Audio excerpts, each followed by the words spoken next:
Hi and welcome to the DailyDee show, the show all about health, fitness and well-being. Today I'll be interviewing myself to let you know what makes me tick and gets me up in the morning. Keep watching.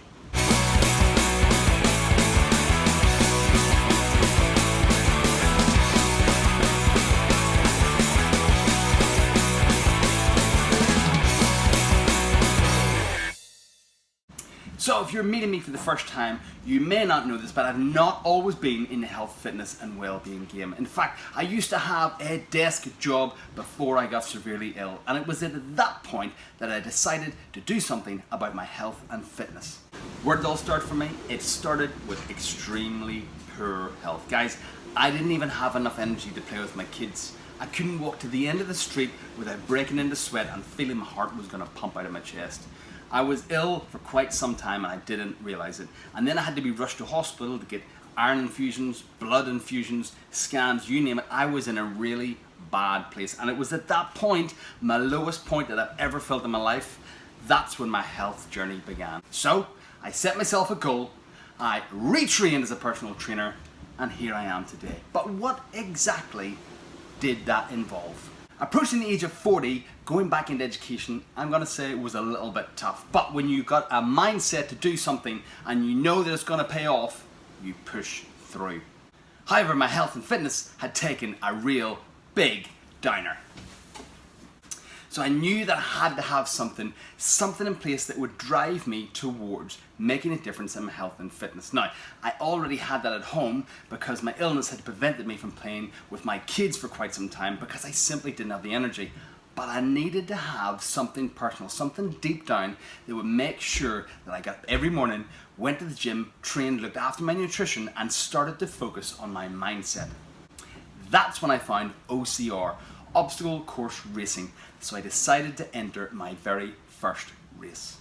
Now, it was only 7 kilometers worth of course. Now, not a big distance to some, granted, but this course was filled with swamps, bogs, obstacles, you name it, it had it. So I had to make sure that my fitness was good on all levels.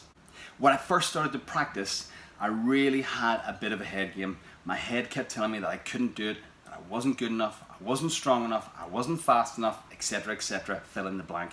So I had to make sure that I changed my mindset to enable me to do it because it really was impacting my performance. So a very quick shift, a very conscious shift, but something I really had to work on every single day, probably the hardest part of my training, was indeed my mindset. Telling myself that I was good enough and that I could do it. And when I came to the obstacles, I was already over it, through it, under it, or whatever the obstacle required. And it's something that I still instill today to the people that I train. You are already over it before you've even began. Always tell yourself that. Always, always, always. Now, nutrition played a massive part in this as well. The very first thing I done was started to drink more water.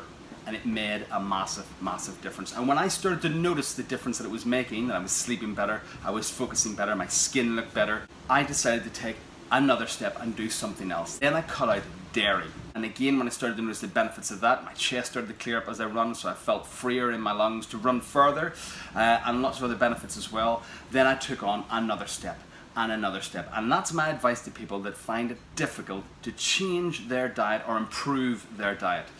One step at a time.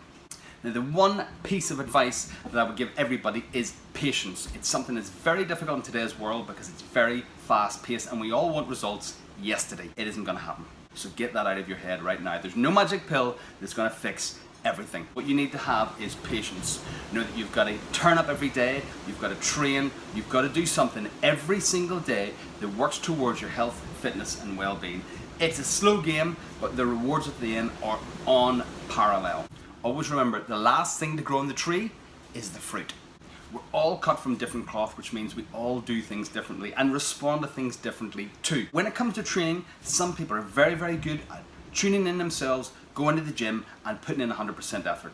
Whilst others tend to go to the gym or whatever exercise class it is and stop just before the magic happens. You need a gym buddy, or you need to find a PT that works with you, that you gel with, that can help you to push forward.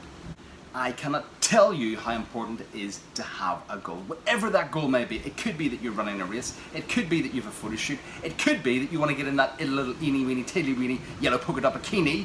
Whatever your goal is, you need to work towards it. But more importantly, you need to set a goal before you start. It will help you push forward to reaching it, to having better fitness, to better health, to better well-being. So set yourself a goal. That's it from today's Daily Show. Thank you very much for joining me. Don't forget to hit the subscribe button to find out who we catch up with next.